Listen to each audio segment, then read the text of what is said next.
Ito ngayon ang sitwasyon dito sa Maria Aurora Public Market. Sa meat and vegetable section, and marami tayong nakikita dito ng mga tindang manok, isda, sa wet section, baboy, karne ng baboy at mga gulay dito. Dahil abala na po ang mga mamimili para sa pagsalubong ng bagong taon 2006 na maghihiwalay ang taon ng 2025 up to 2026. Papasok na tayo sa 2026.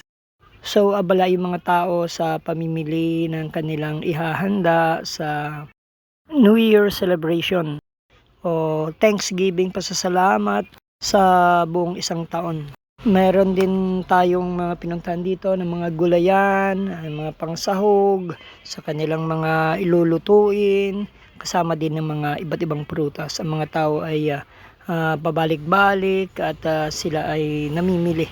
Mayroon tayong nakikita mga nagtitinda ng mga trotot para pampaingay sa pagsalubong sa bagong taon. Ngayon po ay bisperas ng bagong taon, December 31, 2025, alas 2 ng hapon.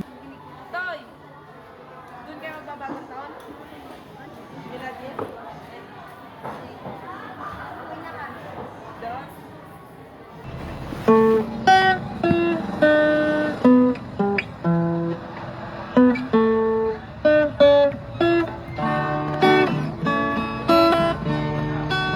Long time ago in Bethlehem, so the Holy Bible say, Mary's boy child, Jesus Christ, was born on Christmas Day. Hark now, hear the angels sing. Para sa NSK News ng NSK TV channel, Narciso Co reporting.